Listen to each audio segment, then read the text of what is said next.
What miracles of science and engineering it took to recover this gold.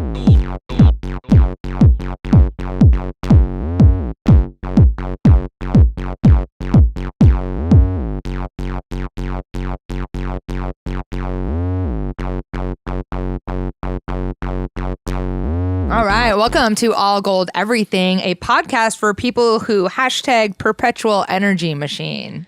Hashtag 1994. Hashtag, we're going to use the perpetual energy machine to go back to 1994 because it seems like all of our stories today could easily, just as easily have happened in 1994 as they are happening today. But I don't think the perpetual energy machine is actually a time machine, so we may be using that. Don't follow us where we're leading you. I don't know. What else would the perpetual energy machine be other than a time travel device? It's totally a vibrator. Oh, yeah. I thought we had just decided that it was. No, we did. Oh, okay. Yeah. When I say it's totally a vibrator, I mean in my mind. In your mind. In my mind. Well, welcome to the show. I'm one of your hosts. I'm Heidi B. I'm Sandy. We got a good show today. We have all kinds of stuff to talk about, although all of it has kind of a 1994 feel to it. So I just love it. Prepare yourself, put your helmets on, strap in. Here we go. We're just going to do it. I need to start the show. I have to say, I graduated high school in 1994, so I'm here for this. There you go. I started high school in 1994, so we had both ends of the... Sorry. We bookended our high school experience. We bookended our high school experience. It was a good year to be starting high school, and I graduated in 1998, so still in the 90s. And some of this news could come from 1998, too. Let's just call it mid-90s news. Maybe that'll be the title of the episode, mid-90s news. I just want to put a little carrot on that. Yeah. I do think that we should ruthless review the movie mid-90s. Oh, it's coming. It's coming. Absolutely coming. Okay. That is a great segue into our first topic. First of all, we need to let our listeners know we have our Patreon up and running. And it's very exciting. The exclusive content that you can find on Patreon, if you subscribe to be one of our patrons on Patreon, costs you $5 a month. So that is, what is that? 5 times 12? It doesn't matter. Do the math to figure out how much it is yearly. I'm no mathematician, okay? No, you won't even notice that $5. You won't that's even notice it. Hardly one latte a month. Yeah, that's not even a latte and a croissant or something. No, actually, not even. Today we're doing the show at 11, in the morning again now instead of doing it at night. And I went to the coffee shop and got us coffee and pastries. And I picked up like 4 pastries, 3 coffees, and my total was only like $23. And I was like, that seems cheap. Like, are you sure you got everything? It's sad. It's a sad commentary that does actually seem cheap. But because you got it at one of these nice little boutique Portland coffee shops. All right, good job, Well, Heidi. yeah. So one of the things that the only content that you'll be able to find on Patreon, it is exclusive. It is the only place we're posting it. It's the only content that will be there. Will be Heidi and Sandy's All Gold Pod Ruthless Reviews. Dun, dun, dun. And I actually think this might be our best content yet because I feel like this is what we do best. Yes. So we're going to be giving you movie reviews. We're going to watch a current movie, probably like a Netflix, Amazon movie, just to like keep it real. Yeah, anything that's streaming that's current. We know you don't go to the movie theater like we don't really go to the movie theater. Yeah. So it's really probably going to be current streaming movies. And we're going to tell you the truth. We are going to give you the lowdown, the real dirt on how we feel. The first movie up is a bad one. It is Guava Island. Now, the nice thing, I'll just give you a little preview. The nice thing about this movie, it was only 55 minutes long. To hear the rest of our review of Guava Island, you're going to have to go over to Patreon. Patreon.com/allgoldeverything. You're going to have to subscribe and become one of our patrons so that you can hear our ruthless review of this film. Yeah, and so it's Guava Island. It's on Amazon, and it stars Rihanna and Childish Gambino. It's a Childish Gambino production shizzle. So if you want to maybe watch it, watch the movie too. That's where you'll find it. And then join us for our ruthless review. And we can do it like as a group. You can vicariously review with us and scream at your phone as you're listening to us or however you listen to Patreon. I agree. I think it's going to be such a fun way to blow off steam. So anyone who has like a high stress situation going on, just click on our Ruthless Reviews on our Patreon and get on board with us as we ruthlessly review film after film. The next one we're going to do probably, I don't know if you can watch it again this soon. Sandy and Joey watched mid-90s last week. And that's teed up for a ruthless review. Just to say. Yeah. And let's also just open up to our listeners, our viewers, that if you want to send us suggestions, movies that you would like us to review, I don't think they have to be current, but I think current will help our listeners decide whether they want to watch something or not. I don't know. Oh my God, I'm obsessed with this. Holler at us, let us know. Like if you watch something as atrocious as mid-90s and you're like, you guys need to suffer with me, let us know. Holler. And we'll do it. For our listeners, we'll do that for sure. Yes. And so that's great. Send us you can contact us and send us all kinds of stuff. You can send us your questions so we can fix your life. You can send us recommendations so we know what to watch and review. I love this so much. It's so interactive. Yes. It's really good. Thanks for interacting with us, by the way. Yes. We love it. I have to bring up one thing about this coffee run that I did today because I know really Fred, yummy. Thank you. I know Fred the fact checker will be listening, and I know he knows the answer to this. So I'm purposely putting this out there because I can't remember what it's called. Okay, so today I went to the coffee place, got my drip coffee, put my almond milk in it, and then I put the lid on, right? And I got in the car and I noticed that it's dripping down the side. And like once it starts dripping, you can't make it stop. What is that? What is that thing? That makes me nuts. It's like, I'm going to get coffee all over my clothes. See, here is the thing. If you're watching this, you can see that my coffee is dripped all the way down the side. And even though the lid is securely on, now even if I take the lid off and like dry it all off up there, it's still going to drip. Why is that? I don't know. My experience is it always has to do with the seam of the cup. But I don't know the actual physics of the cup lid interface to really make any more. I'll tell you, this conjecture. Drip is near the seam, but it's not on the seam. It's like that shit though that like you're describing that happens to us all, and it's the worst. Makes me so mad. Send us the solution. Somebody out there who knows what the deal is. Yeah, I need to know exactly what causes this, which I think Fred can tell us. I think it has something to do with like electrostatic. I don't know. I want to say it has something to do with electricity that's in liquids or something. Like he's already explained this to me before, but I forgot. Yeah, that sounds like a load of bullshit. And then I also need someone to tell me how to fix this. So it's a two-pronged approach that I'm requesting. There is no other solution than attaching it to a perpetual energy machine to destaticify the perpetual ionic interactions. Exactly. In your or liquid. get in a time machine and go back and unorder it or something. So whatever. I'm so irritated about it. It makes me nuts. So tell that barista to like put the damn lid on right. Put the lid on. No, they don't even put the lid on for you anymore. I mean, that makes me sound like an entitled brat. That's the problem. They don't even put the lid on for you anymore. You like have to do it yourself. So I put the lid on wrong, but I'm still mad about this because I don't know. I'm still mad about it. That's all there is to it. Those ionic interactions, they always fuck you. The electrified ions or something. Yeah. I don't know. So anyway, if you want to also be kept informed of all the stuff that's going on for us, including announcements like our Ruthless Reviews segment, we want you to text us and get on our email list. You can text the phrase all gold to the number 345-345, and then we will be able to add you to our email list and send out an email blast only occasionally. We haven't even sent one out yet, but we're going to at some stage. So you will not get a daily email from us. You'll get like a once a year email from us. Yeah, I mean, it would have to contain incredibly pertinent information that only we could tell you. Yeah. So like we would email you to let you know if we were going to go on tour, when we're going on tour. Yes. When we are going on tour, we'll email you to let you know that. And we'll email you to let you know when we're doing cool stuff like having Ruthless Reviews on Patreon. So that's awesome. So hit us up there. Thank you very much. But the other thing that happened that we were just kind of chit-chatting about before we sat down is we were having a discussion about hair and hairdressers, as we do, because we're just sitting down and having a look at how we look on the monitor, how our hair is. And I have to say, I'm really excited. My girl Tia did my hair a couple 2 weeks ago, and she foiled it. And now when I put it up, it like looks even blonder and cooler. But it is it's a little crusty right now. It's a little fried. But I am the type of person that will go to a hairdresser and say like, I do not know what to do with my hair. Please, you are in charge of my head. And Tia has always been very respectful of that. So she'll always be like, okay, I'm in charge. And she does like great things to my hair. So if you need a hairstylist who is in charge, you can go see Tia. Well, I was like lamenting to Heidi. Well, two things. Not really lamenting, just conversating. I have been doing balayage with my hair. Yeah. And it's pretty blonde. Yeah, it's like really blonde. It's like my childhood blonde. It's beautiful. And I talk with my hairdresser, who is Lindsay Bellis at Tiger Salon, about, should we do bleach and tone? No. Should we do bleach and tone? And really, like, the truth is, it's not up to me. It's up to her.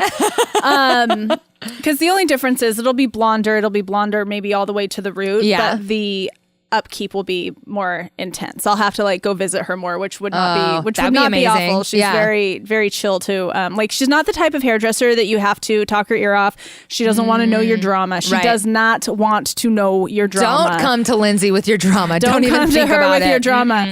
But if you love dogs, like we love dogs. Oh yeah, that's true. She has like 4 dogs, right? She has 4 dogs. My God. Yeah, and they're the insane. coolest dogs. It's just like a chill conversation about how cool your dogs are. Love it. But yeah, so the other thing I was saying was I also like, she won't cut my hair. You've asked her a couple times and she's like, no. No bangs, just a trim, no layers. Trust the process. I feel like, oh my God, that's really funny. I feel like that might be the hairdresser's Bible. Right. Because I feel like so many, you and I think both agree that sometimes bangs get a bad reputation, right? That there's this horrible like meme and reputation out there, like something dramatic happens and then a girl's like, oh, I got to go get bangs. And then she immediately regrets it, which is not always true. Some people get bangs and love them. I rocked the cutest bangs for the longest time. Oh my God. When you met Joey, you had the cutest bumper bangs on the planet. They were adorable.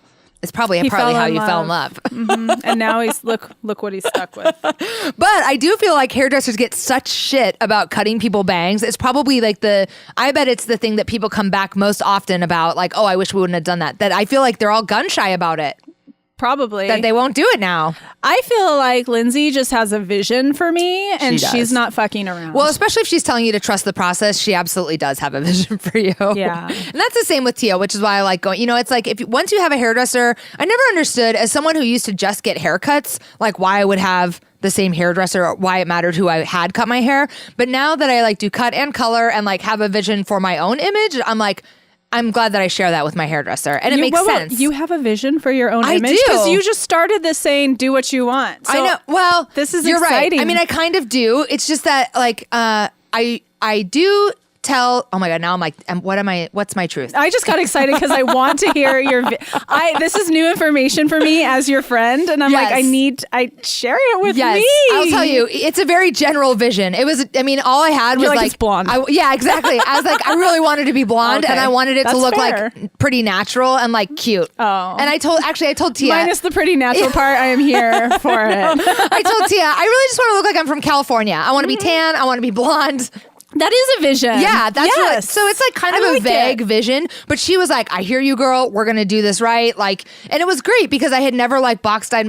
Didn't have any damage to my hair. So like I went to a professional who took me from deeply brunette, which was just my natural hair color, to this like glorious California blonde. I'm having such a fun time. That is so funny because what I have told my hairdresser for so many years, because I started getting just like highlights. I've always been a natural blonde and then it's gotten darker as I've aged. And so I've started with highlights and now I'm like the full Bailage. Right. Yeah. And I've always told them I want highlights. I want to be lighter and brighter, but I do not want to look like Britney Spears, bleach blonde and tan. I do not want to look like that. And that's what I've been telling them for years. And that's the same thing I went into to Lindsay. I'm like, yes, I want to be blonde, but I do not want to look like Britney Spears. I like want to walk in like, it's Britney, bitch. That's exactly what I want to look like. And honestly, if I could get her beachy waves, I would do that too. I'm here for it. Speaking of that, did you see that she posted a video on her Instagram this week about needing some privacy or like, I didn't watch much of the video. I only saw the Instagram text. Didn't, but I have been made aware of this Free Britney movement that they say she's being held against her will. Yeah. She's,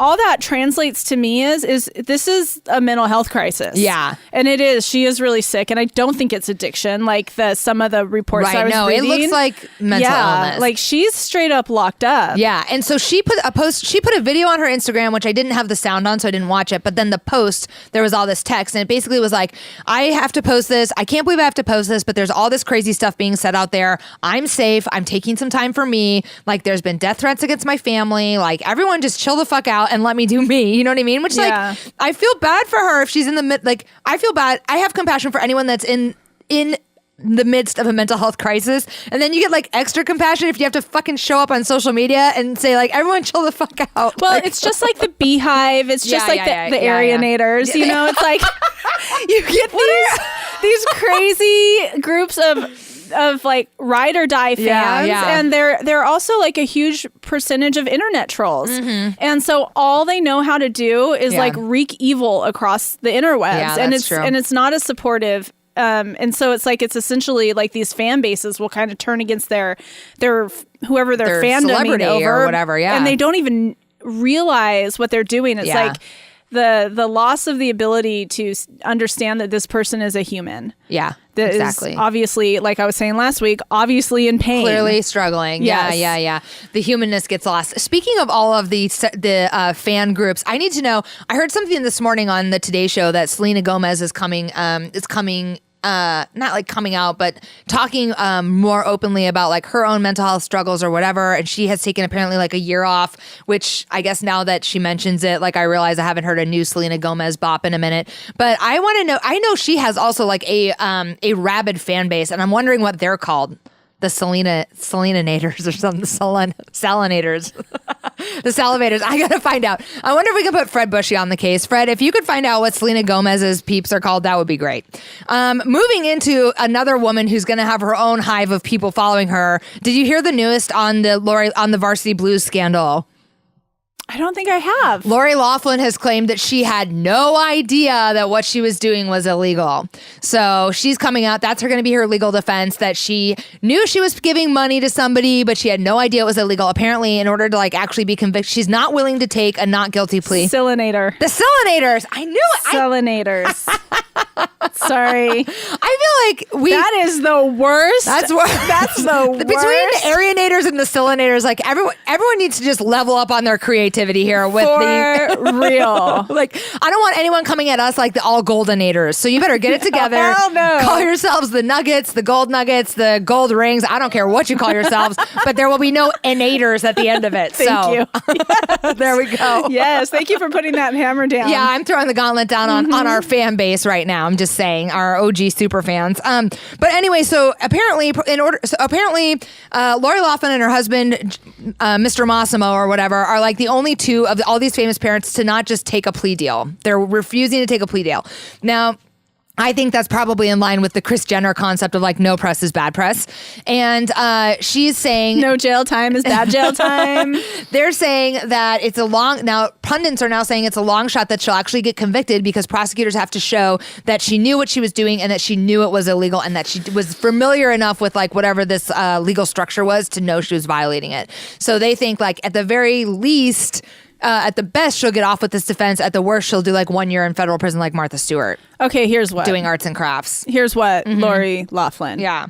So there was once a time before you had millions of dollars, before you were rich, and you had to sit in a classroom like everyone else, and you knew that cheating was cheating. Yeah. You knew that you had to take your own test and that you had to put your own answers down. You knew when you looked at the person next to you's paper that was cheating. You knew if somebody came in and took a test for you, that was cheating. And cheating was wrong. And in our day, because you're my age, we would get kicked out of school for that. We wouldn't get admitted to college. We'd be kicked out of college for it. Yep. Like, cheating is cheating and cheating is wrong and you're full of shit. And I don't know how much privilege, how much money it takes to like purchase those values away. But if you truly lost those values, you have a lot more problems on your hands than what you're dealing with in the court system right now. I feel really bad for this woman. She is a broken toy and to the fullest degree. I mean, it's like I'm already like my brain is already connecting the dots to our Patreon that we're going to talk about today with Guava Island and capitalism and money and greed. Yeah. But yeah, you are a sad expression of American culture at this time. I just feel like, I mean, that is a deep assessment and an accurate assessment and and I love it that you are bringing it on that. But I just feel like I would hate the day where I had to be like, where I would have to plead like, I'm so dumb, I didn't you know what I mean? Like, how fucking stupid it's not dumb. She's not dumb. She's not being so stupid. Entitled. Right. She's entitled. So entitled. And I mean, it's just like, how fucking stupid do you think we are to think that you really were this dumb? Like, that's bullshit. So the things that I've heard floating around since this broke is like, well, this is the thing that gets me nutty. What mother, if they had the money, wouldn't do it? Mothers with integrity. My hope is me. Yeah. Me. Yeah. People with integrity. Yeah. I mean, anything like this never even crossed my radar. Yeah. I remember it being suggested to me because I am of a certain income tier where it would have been reasonable for me to hire one of these college admission coaches. A lot of people in Kyla's class were hiring college admission coaches, and they're at least a couple grand just to hire. And that was suggested to me a couple times. One of them was my therapist suggested it to me, and she's like, "It's only a couple thousand," and I'm like, "No!" And even that, like the coaches, I'm assuming that the coaches that you would consider hiring are people who would just like review someone's essay and like make some suggestion, not necessarily like a coach to write your kids shit for you. No, the understanding was it's somebody to come in who understands intimately how the admissions process works, helps them, hooks them up with SAT classes, helps them with study, and helps them select the colleges that they're going to apply for, and make sure that their application is on point. As it could be or whatever. A coach, like a legit coach, which is something that isn't illegal, and it's something that people with privilege could do. And I don't actually have anything against it in theory, other than not my daughter. My daughter, she is going to do what she can do on her own. And if that's an Ivy League school, great. If that's University of Oregon, great. If that's community college, great. Because all of those are fine. Yeah. All of it is an education. It's all fine. It's all an education. I mean, I'm a product of Los Angeles Unified School District. I went to Central Oregon Community College, and then I went to state school. Yeah. And I don't think that has hurt me in any way, shape, or form. I totally agree. So anyway, that's just the update on Lori Loughlin. We'll see how that pans out. But I mean, it does not look like, I don't know. It just is crazy. It's craziness. I want to move on to the next topic because I don't have anything else to say about her. Cheater. She's a cheater. Pumpkin eater. This is a big shift in topic, but I read this article today that resonated deeply for me, which is that, okay, somebody, I can't remember, it might be Vice or something, is reporting that 50% of people in the American public think that the smell of weed in a public place is problematic. That would be me. Me too. I really don't care about people smoking. Smoking weed was like really never my thing because it only just made me fat. Because every time I smoked weed, I just ate everything I could get my hands on. I'd be like, I like turned into the Cookie Monster. You know what I mean? Did you hear? Who is it? There's a celebrity who is going to start marketing a strain of weed that pulled out whatever it is that makes marijuana make you have the munchies. Oh my God. It's some really skinny... So it's a munchy free weed? A munchy free weed. That sounds like the worst. I'm so sad that I'm blanking on... It's a female celebrity who's really... I do need to know this. Who's like probably mid-40s, early 50s, who's really thin. Oh my God. And this is, obviously very important to her. What's her name from Housewives? Is it part of the Skinny Bitch brand? That would be amazing. It's not. Bethany Frankel should be selling this as part of the Skinny Bitch brand. Go in your phone and see if you can find it because I just feel like, honestly, I can see why this would be of mass marketing appeal, and whoever's doing this will probably make millions of fucking dollars. But it seems like the worst. That seems like the worst thing ever. Like, all I want to do when I smoke weed is eat and laugh, and then you take away the eating part. I don't know. It's been a very long time for me though. But anyway, I have to say that I feel like anyone can do whatever they want to around smoking weed. I think it's great that it's getting legalized. I'm really excited about that. But I do hate the smell of it. I fucking hate the way that weed smells. And I hate walking downtown and then walking through a cloud of weed. I think there's like nothing worse than that. Like the craziest thing... I think it's worse than vape smoke, actually. Why? Okay. Why is the volume of vape smoke so much more than the volume of smoke in a cigarette? I don't know. You're right. It's like the clouds are like very dense and huge. Largest cloud. It is so huge. It's like, wow, you have incredible lung capacity. It's like a legit cumulus cloud of vape smoke. That's true. It's huge. And I noticed because I remember in Portland prior to the legalization, like you could walk through clouds of marijuana and it was kind of like that old familiar smell of a little cloud of marijuana, a little bit of skunk maybe.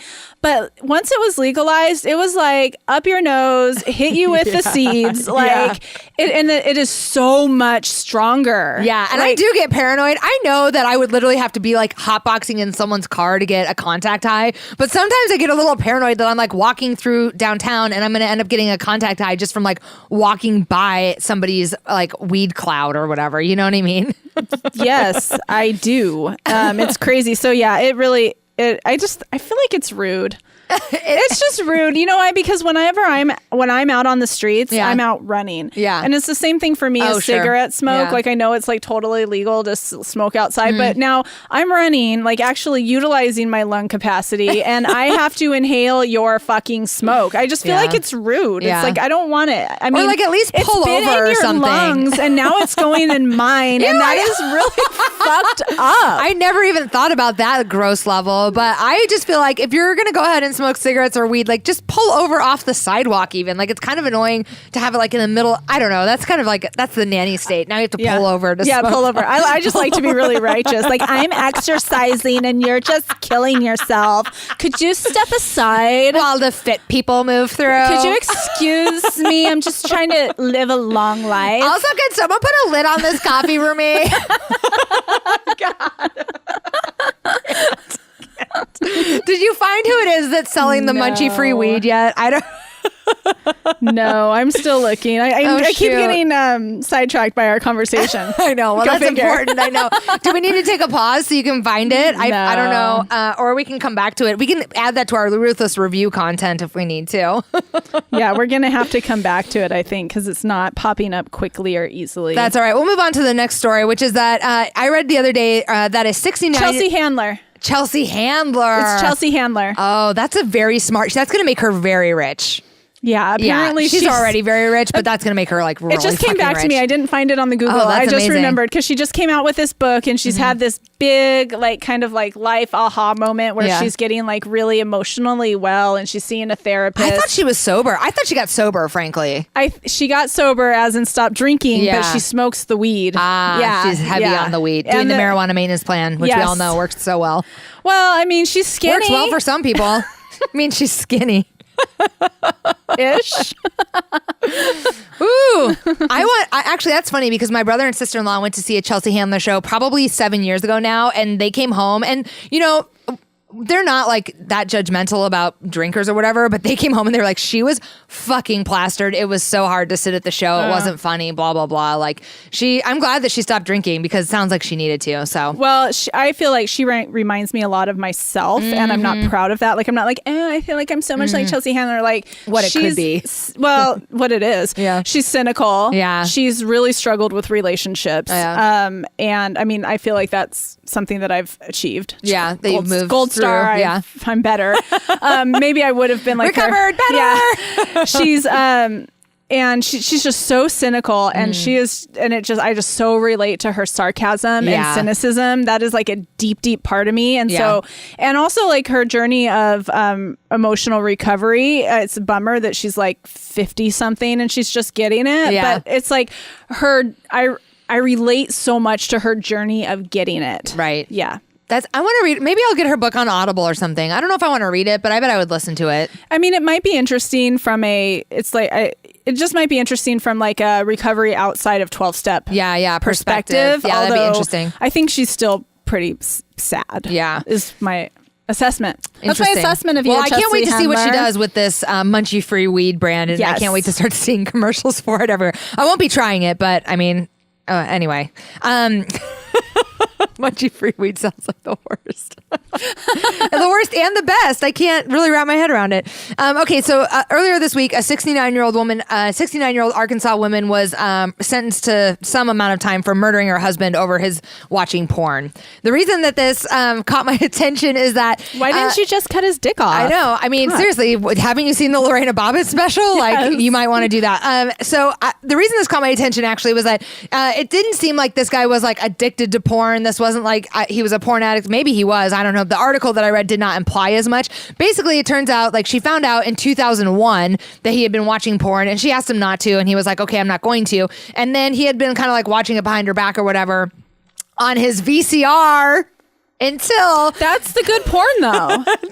That's the porn I approve of. There's very little porn I approve of. VCR porn is one. Okay, we have to go back to that. Okay, so what happened was he watched it on his VCR and was not caught until his VCR broke, because electronics are basically, garbage. They're built to break.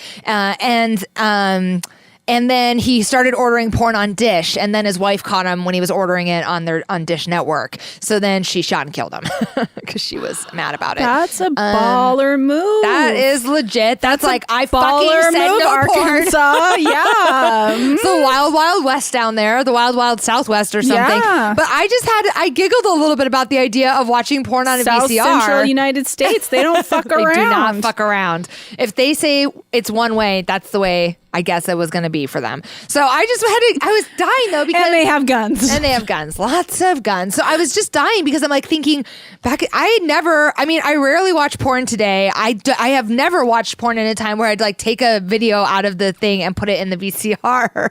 Like just the even thought of the ritual of someone be like, okay, I'm going to watch porn now. I got everything. I got to get the video. Got to put it in the VCR. Just totally made me laugh. I don't know. It was like mildly entertaining. Although, I don't know.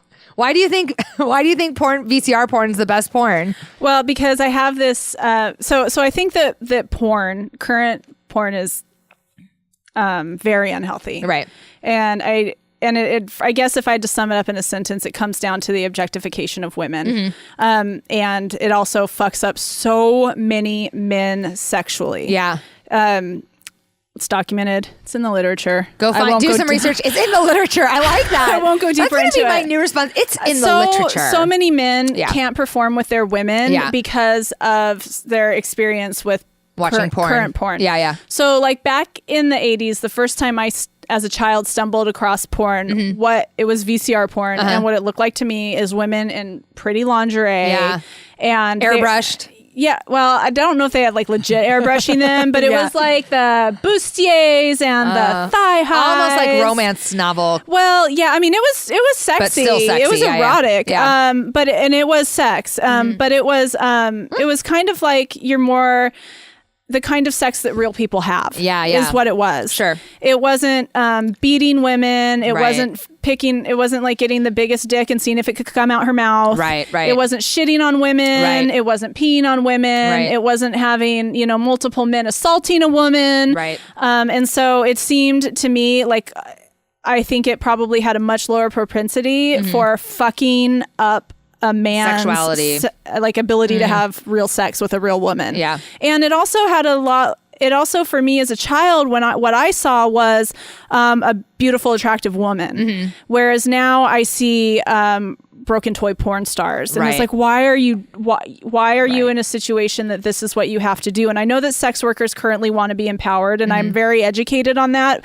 But unfortunately, where I've landed is I don't buy it. Right. I don't buy it. There's a lot of childhood trauma, and there's just a lot of giving so much away of yourself to get that paycheck and to get that empowerment. Sure. And I don't think that had yet evolved in the VCR porn. Right.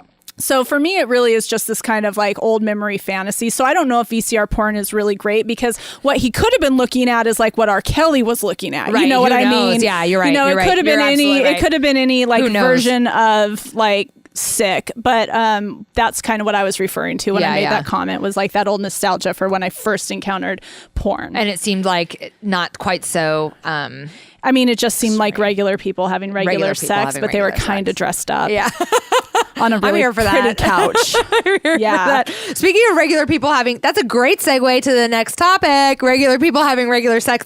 I don't know if they're actually regular people, but Nic Cage recently married a makeup artist named Erica Koika, I think is how you say her last name. I wanted to see this. I do have a picture of this. I did send it to Mark. So if you're watching the show on YouTube, you want to, you'll be able to see. Cute bangs. She has cute bangs and a couple of little she does have bumper bangs and some little buns. And if you're not watching this on YouTube and you want to see it, you can just fast forward to minute 33 and then you can see this little picture come up of them. There they are, happily married. They had a 4-day marriage. So seriously, what is he wearing? I know, what is wrong with this guy? He is a lunatic. I should have done more before. Do you think he dyed his hair and beard? Oh, absolutely. I absolutely think he dyed his hair and beard because I feel like people who have that dark of hair go gray earlier. He's probably 60?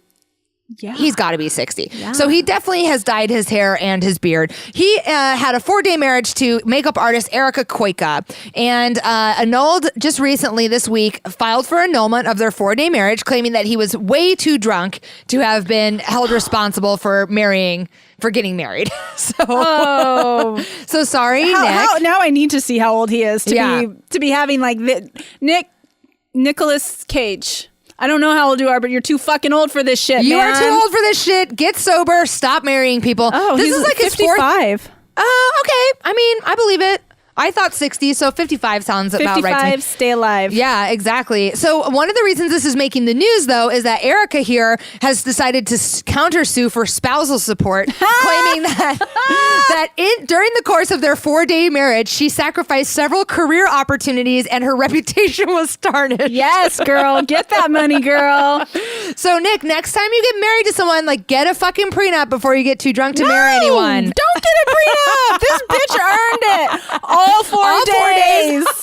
All 4 days. On a bender with Nic Cage. Look at you, Nicolas Cage. Those were the hardest 4 days of her life. Of her life. That's a true story. She earned That's a true story. And he probably has like way too much money to even Oh, God. like just give her the money. Just give her the money. The other thing I was thinking, I wish I knew more about Nic Cage's personality. I don't know if this guy's a wife beater. You know, it's like, I don't know anything about him. He probably watches porn. I'm just saying. He's probably made a few, is my guess. Weed and watches porn. So gross. But it's like, I can't even do any kind of character assassination because I really don't know like what the story is beyond the fact that I know he needs to get sober. I know that. I mean, yeah, like, so that's unfortunate, Nicolas Cage. Like 55 years old and getting too drunk and it's then not cute anymore. I mean, Britney did that when she was like 19. It's like cute when you're in your 20s. When you accidentally get married, it's not cute when you're 55. I'm just saying. So in more news from 1994, Pamela Anderson was in the news this week. Oh, no. When I know, it was like my teenage years just came up and slapped me in the face in pop culture this week. It was crazy.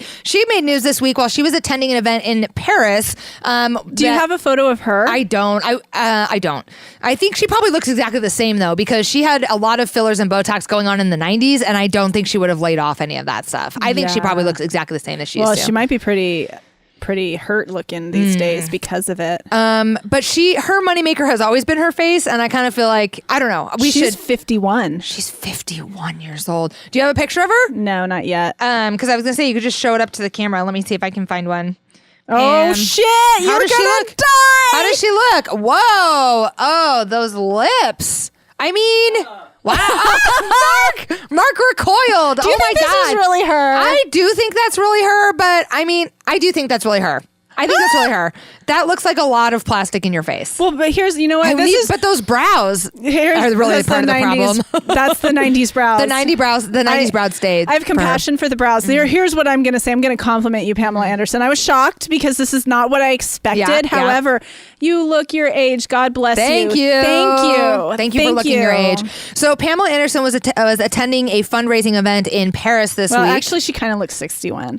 Okay. Well, she doesn't look 40 is the good news. Okay, sorry. Keep interrupting you. So she attended a fundraiser in Paris this week, and she stormed out of the fundraiser when 100,000 euros was earmarked for the Notre Dame Cathedral instead of for poor kids.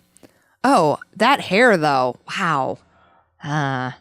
Well, you know what? We can't have it both ways. She's either got to age or she's, I don't know what. We're always preaching authenticity and no fillers. And you know what? There she is. Listeners, viewers, this is what real women look like when they have bad Botox.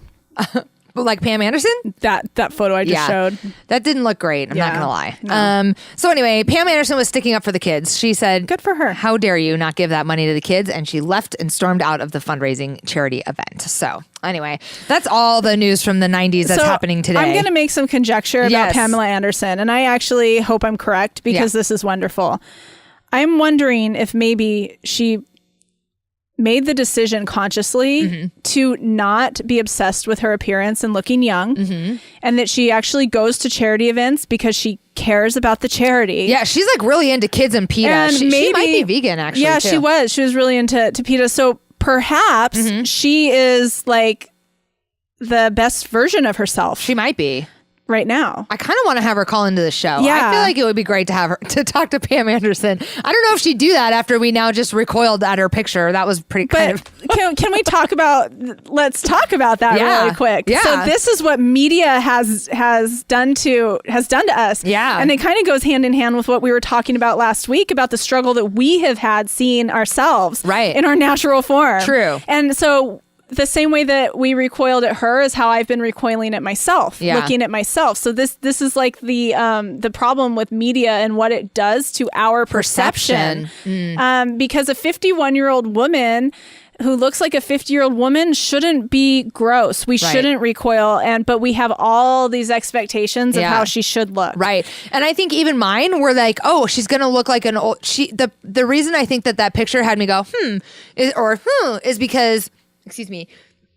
She doesn't look like a human exactly. Like her skin still looks very tight, and it does look like she has some injectables, but she doesn't look like a very young human, and she doesn't look like a very old. Like I would actually more have preferred to just see Pamela Anderson look like, like have some crow's feet and a couple of bags under her eyes and like some laugh lines. You know what I mean? Well, she's a little older than us. Yeah. So, but she still has like some injectables in her face, so it's kind of like that one with the side shot. I do think that was actually bad, or maybe too fresh Botox or something was happening there. Because I would really love to see some of these celebrities just like be humans as they age. Somebody like who comes to mind is like Jamie Lee Curtis, right? Like she's been pretty outspoken about just like being a human and like getting older, and probably Meryl Streep would be my guess. Like she looks like an older human, and that's great. Like I like that about her. She so I don't know, but this is like causing me some like discomfort of like, wait a minute, I'm talking about being authentic and allowing ourselves to just accept how we look, and then that picture of Pamela Anderson made me have a lot of judgment. Man, well, it is what it is, and talking about it is good. Yeah, say it out loud. Yeah, we're conflicted humans too. We are. And I think because we do this podcast and we are so immersed in media because of it, and also because of my affinity for Bravo TV, because there's a lot of wish fulfillment in Bravo, and there's a lot of fashion and extra hair and extra lashes and extra filler and extra Botox. That's also kind of how I get to where I have this new kind of set point of what beautiful is. Right. And it's nice to question that sometimes. And I really want to let go of it myself, because I don't want to be in pain over looking at myself on YouTube that like me neither. 10 people watch. Yeah, me neither. Me neither. And you're right. I didn't even think about how much like the extra hair and the extra eyelashes alone, those two things alone kind of like set the standards or change my expectations so much. And like, I'm never going to be a person who gets extensions. I mean, I don't know. I'm going to have to this podcast is going to have to go like huge hit for me to be able to get extensions, or, like I'm probably never, although we used lash boost, I'm never going to have like true eyelash extensions though. Just like, so it's like, why would I start to set my sights on this kind of unattainable stuff that like deep down, I know like it's not me to go do that stuff, I don't know. Yeah, well, let's just be us. Yeah, let's just keep showing up like how we are. I love it. We're going to show up like how we are, because we're going to answer a listener question. Do you want to set this one up? I don't have it quite easily accessible on my phone. Yeah, We got a listener question this week I'm so excited about. Thank you, listener. I think our listener's name is Rick. Yeah, well, Rick. Our listeners have been sending us questions from emails that are untraceable. I guess quick question. Do you want to guess who we think this is? Because this is actually kind of... Here's what I think is fun about this question. Yeah. Well, first, what I think fun about this question is it's a great question. Yeah, and we got it at all. And I cannot wait to answer it. That's the first thing I think is fun. But the second thing I think is fun is the anonymity, because of the popularity of the band this person's in. I think like a fun game would be, let's answer the question, but let's put a little pin in it and come back and bookmark after we have our full conversation about what famous band do we think this is? Ooh, like what if it's Tommy Lee? Oh my God. Because we did tag them. We did tag them in some of our... I don't think they're that big. I didn't realize that it came from a famous band. I only had scanned it earlier. Okay. Well, I'll read it to you. I'm ready. I mean, I'm kind of being hyperbolic, but it is apparently well known enough that we have to put Rick in a safe space. All right, Rick. But thank you, Rick. Thank you for the question. Thank you for submitting this question. I'm so excited. Do we know where Rick's from? That will help us figure out which band he's in. No, because it was like an anonymous, untrackable, untraceable email. It's like, damn, our all gold listeners would be great at like committing crimes. They contact us with all kinds of... We have no idea how to track you guys down. Maybe it's our fault. I don't know. Maybe we just You're probably that good at it. Okay. All right. Here's the question. Hi, y'all. And I appreciate the use of y'all. Thank you for that. Thanks. Because I might not identify, as a guy. Mm-hmm. Instead of saying hi, guys. Mm-hmm. I say hi, guys, all the time. It's a I'm Midwestern actually thing. trying to switch to y'all or folks or friends myself. only when I'm addressing like large groups, because I don't want to feel like I'm excluding anybody. But if I'm talking to like you and Mark and I know how you guys identify, I could be like, hey guys, guess what? Yeah. Anyway, that's my own personal journey. Good job, Sandy. Hi y'all. Started listening to your shows a few episodes back and really enjoying it. Thank you. Thank you. Very excited to have you listening. I got a question that may be a bit of a change of pace, but I'd love an opinion. It's going to sound cliche, but it's irritating as hell, and I don't see a good way out, and maybe you will. It's like the oldest cliche in the book. It is. It's John and Yoko. Yes. And all of them. It is. God, I feel it. your pain, Rick. I started a band with some friends. What if it's like all bands have a whammy bar. I think it could be like do you think synth, it's all just jazz synth keyboard? Yeah. Or maybe windows at your cup. That's my all-time favorite. I heard that in the salon the other day. Oh. The nail salon. I love that song. Do you know that song? I don't think so. It's like a good revenge song. All right. Oh, I think it actually sounds familiar. I'm just not placing it. Okay. Yeah.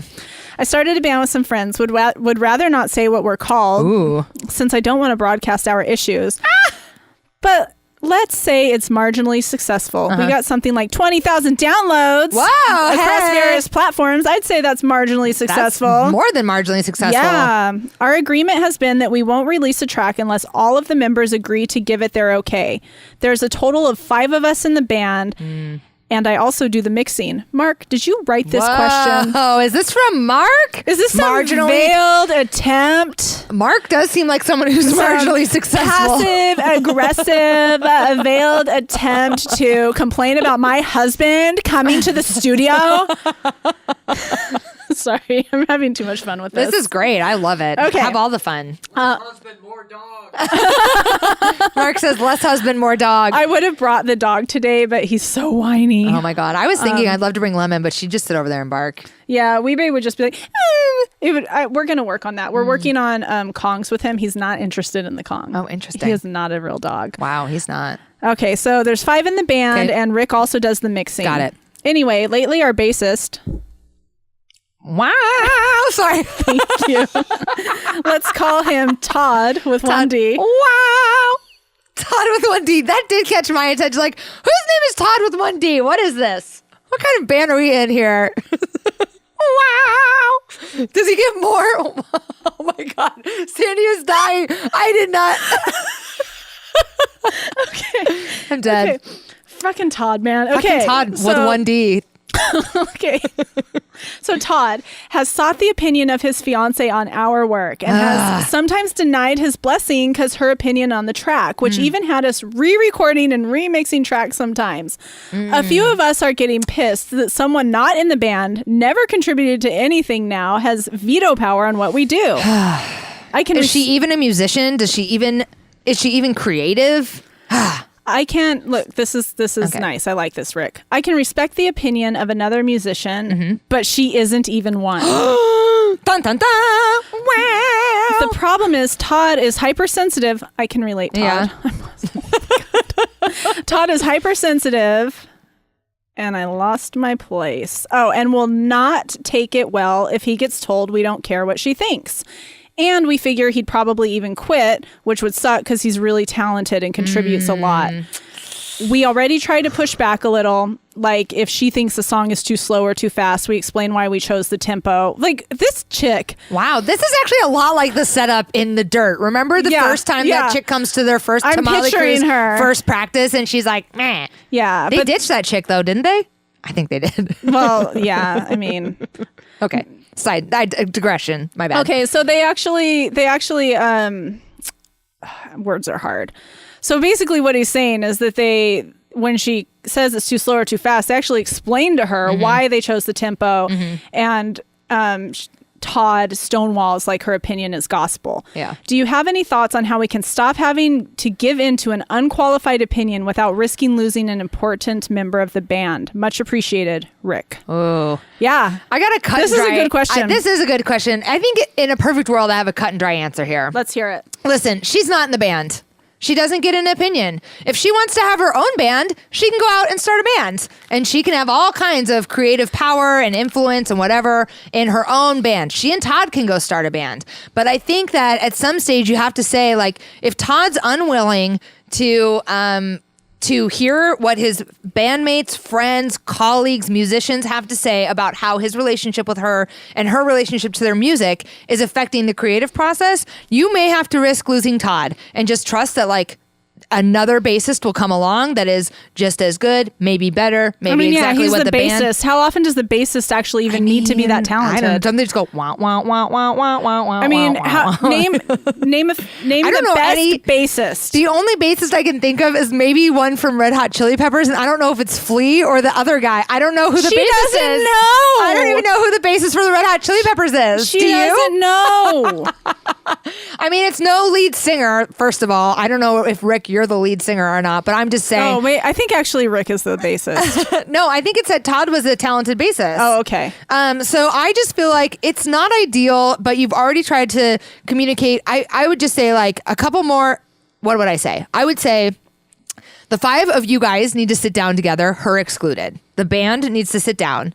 Everyone, I think, needs to have kind of a come to Jesus moment about, like, what the expectations are, what the goals are, and, like, what it means, how this outside influence is derailing the process. And the reality is, like, the thing that's scary about that is that sometimes it means, when you're honest with people and authentic with people, sometimes it means they walk. Right? Like, there's no guarantees. Well, right. But that doesn't mean that this guy's not halfway out the door anyway. I mean, that could be too. Yeah, that's a very good point. From a 10,000 foot view, what I see is, you know, this is a problem and this band is really unstable. Yeah. So from a 10,000 foot view, you guys are already really unstable. Right. So this isn't about keeping him or letting him go or, you know, like. That's a great point, I guess Sandy. what I'm trying to say is, even though it feels like this is a make or break decision of whether this guy is going to stay with your band or not, it's not. That is already in motion, whether it's going to happen or not. And, you know, this isn't the sole underlying thing that's going to possibly cause him to leave the band. Right. And I would actually say getting some clarity on this with him, whether he decides to stay or go, will make your band a more stable unit going forward. Because at least you'll know, right? Right. Like, at least if you all sit down and talk about this and he says, fuck you guys, I'm out of here, then bye, Tod with a 1D. Don't let the door hit your ass on the way out. And hello, Craigslist, looking for a new bassist, and, like, find a new, you know, and then you move forward that way. But at least you're no longer in limbo of, like, we have something here that we're creating that we're really excited about, and we're really ready to, like, hit the play button on it and post it on SoundCloud and release it to all of our fans. And then she shows up and says, like, actually, no. You know? I mean, it's crazy. It's crazy. It's insane. And of course, it's not a sustainable it's interaction. not sustainable. It's not a sustainable dynamic for your band. So yes, you're correct. It is going to have to stop. Like, two things that off the bat is, one, I don't know that I think it's, like, great idealistically to say all 5 of us have to agree, but you might want to change that to a majority. I was thinking the same thing. I'm glad you mentioned that. That's a lot of okays to get. Yeah. And I mean, and you're going to keep running into these problems with different, just with, like, different variables. Right now it's the girl, but next time it's going to be something else. Yeah. So I do think a majority is maybe more appropriate. So maybe 3 out of 5. And that might be a good place to compromise on. Like, if you guys can start there and say, listen, this is stonewalling us to have all 5 of us agree on something, especially with Todd's girlfriend's input. So why don't we just make it 3 out of the 5 members have to agree and accept that sometimes 2 of us are going to be unhappy. Right. With how that's, like, how compromise works. Right. Like, if everyone's kind of unhappy about it, then you know you came to a good compromise. Usually. Right.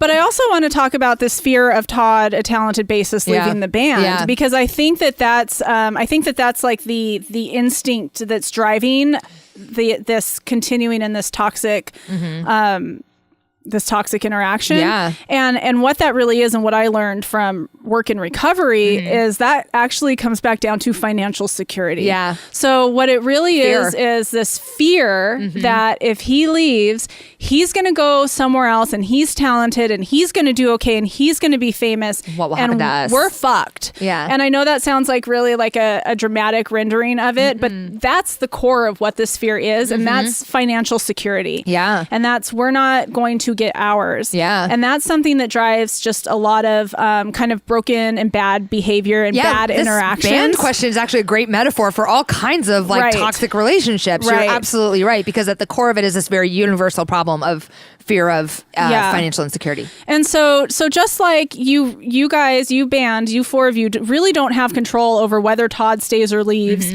really don't have control over the trajectory of your band to some degree. Yeah. You also don't have control over this outcome and I guess your financial security. Yeah. If you make authentic decisions, if you do what's right for you guys, so you guys are in pain over this woman who I'm going to just come out and say has no place giving this type of advice. Yeah, I don't think so. She can get her own band. Yeah, she's allowed to have an opinion and she's allowed to share it, but she has no right to enforce it in any way via her partner. Yeah, I guess is the point. So she has no right. And poor Tod with One D, he might be miserable. I'm sure he is, but that's Tod with One D's journey. Yes, that's right. Not Rick's. Right. Yeah, this is not Rick's journey. Yeah. And that's another thing that you guys as a band don't actually have to or can't. You have no ability to manage or cushion or buffer any of that. For Tod, yeah. So if you guys are able to communicate in an authentic way to talk about what is right for you guys and kind of get your needs across, that's when the universe conspires to make this a successful band. I totally agree. And if Tod is an energy that's not in alignment with that at this time and Tod leaves, that is okay. Yeah, totally. Because it really is about another way to say what Sandy's saying is that it's about finding what your authentic voice is as a group, moving towards that voice and taking action every day to move toward that voice and to move toward the expression of that voice. So your job is to show up to rehearsal. Your job is to create content. Your job is to create music. Your job is to put it where it's supposed to go. And then the universe's job is to take it and get it to the right person who books you a gig or get it to the right PR person who puts a tour together for you guys or whatever. And Tod may or may not be along for the ride. And actually Tod may leave for a little bit because maybe he is obsessed with this woman. And so he says, well, if you guys don't want her input, then you don't have me either. And he leaves. And then maybe he discovers what it's like to just be him and her. And he's like, and maybe he comes back in 3 weeks and maybe you guys take him back or maybe you don't. It's just sometimes I think when we're in something like this, it feels like it's always going to be like this. And I think Sandy and I are saying that if you come to an authentic choice and take some genuine action around what makes sense for your band, which is to say her input doesn't count and let's maybe move it from 5 okays to 3 okays, that you'll be able to just keep moving forward and the pieces will fall into place. Yeah. And it's also I just think it's good practice in adulting to accept some hard information. Yeah. They're okay, I understand you feel that way, but this is now 3 out of 5 and we are voting differently and you get to be a grown up and accept that or not. And Rick is going to find himself in that situation if it's a 3 out of 5 vote where sometimes the votes will go against him. Right. But it sounds like you've had a lot of experience with this already with this with this woman, with Yoko. We'll just call her Yoko. We should have called her Yoko from the start. Yeah. But that might be almost too cliche. Yeah. This is a great question. I love so much how this band is really, maybe it's not a band at all. Maybe it's just a metaphor for life. But I just really love I don't know. I think it's a metaphor for all gold pod. No, there's not 5 of us. Yeah. Oh, there are 5 if you include Joey and Weebay. Yeah. Oh. Joey's been vetoing shit on this podcast from day one. Mm-hmm. Yeah. So anyway, I just really like that. Really, at the core of the problem, that's the issue that's happening here, is so relatable to toxic relationships and group dynamics and any kind of, and really all relationships. So what a great question to have submitted. Thank you, Rick, for that question. And I thoroughly believe that Rick is from Motley Crue. I think you're right. I was thinking more I started having a vision of Maroon 5. Oh, yeah. Okay. I like that too. I have no idea who Maroon 5's bassist is either. They probably have one. Exactly. Don't know who it is. I can't name a single famous bassist. Even in the Beatles, I don't even know if any of those guys played bass. I think they all just played guitars. Is that right, Mark? Is there a bassist in the Beatles? Oh. Yeah. I'm your brother. Okay, your brother is dying right now. He is, because he also plays the bass. He played guitar on most of the tracks. Regular guitar. Yeah, most times you think it's George Harrison, it was him. Oh, okay. See, so even... A little bit better. I will say that, I do know who Paul McCartney is, but I did not know he was the Beatles bassist. And I feel like I could easily have named all 4 Beatles, although George would have escaped my memory, and that would make my brother crazy because he does love. So I just Googled famous bassist. Yeah, who'd and you it find? Pulled up a long list. I know one person on the list. Who is it? So I'm just going to read the top 10. Yeah. John Entwistle, Flea. The Who. Oh, he's from The Who. Okay. Flea. Okay, I thought that Flea might be a bassist. Okay, that's good. Ding, ding. Geddy Lee. Who's that? Rush. Oh my God, that fucking band. We might have to do an entire episode on Rush. I hate the band Rush. I'm going on record right now. I don't give a shit about fucking Rush or your stupid Rush t-shirt or the one time you went to a dumb Rush concert and it was like fucking mind blowing or whatever. God, every white guy over the age of 40 is fucking obsessed. Over the age of 35 actually is obsessed with Rush. Really? I can't. I don't think Joey is. You have I've to never heard. ask him about it. Okay. I don't know. It might fall into the genre of old white man music that we've eschewed. Well, I'm not allowed to talk about it anymore. Okay, Geddy Lee was from Wait, who is the last person? There's more. Okay. Cliff Burton. Do you know who that is? Metallica. Dead too. Yeah, died in 86. Okay. Bus fell on him. Oh, a Yeah, bus I fell do on him? remember that. Damn. Jaco Pastorius. Do you know who He that died is? in 87. Jazzer. Weather report. He's what? He's a jazz player. Jazz player. John Paul Jones. John- That's familiar. Led Zeppelin. Led Zeppelin. Victor Wooten. Victor Wooten. Jazz fan. Thank God we have a Yeah. a virtual music library over here Okay, in Mark. just a few more. Okay. Jack Bruce. Cream. Cream. Chris Squire. Yes. Yes. That earlier actually. Lemmy. Lemmy. Oh, that guy's from Motorhead. There it is. Well, one more famous one. We know this one. Huh. Nikki Sixx. Nikki Sixx. Okay, so I mean, there are a couple of famous bass. I knew Flea and Nikki Sixx, to be totally honest, and the rest of them are all in famous bands, but like probably pretty interchangeable. Just gonna say. So Rick, go ahead and let your I triple dog dare you to To play let- this for your basis. Play this podcast. Just sit down, Tod with the D. Just have Tod with 1D sit down and fast forward to minute 40 of the podcast and just have him listen to it and see how it goes. And his girlfriend. Love I you want so to talk to his much. girlfriend. Like, what are you doing? What are you Like, doing? Yeah, get your own life. Get the fuck out of Tod with 1D's business. Right. Let Tod with 1D express himself as he just is like intended to, and then see how beautiful your relationship might become. I like the idea of titling this episode Tod with 1D. I'm just saying. Okay. Anyway, we are finished up for the morning for the show. We're sending lots of love, light, and gold your way. And don't forget, Stay vigilant. yeah. And then tune in to Ruthless Review With 1T. What miracles of science and engineering it took to recover this gold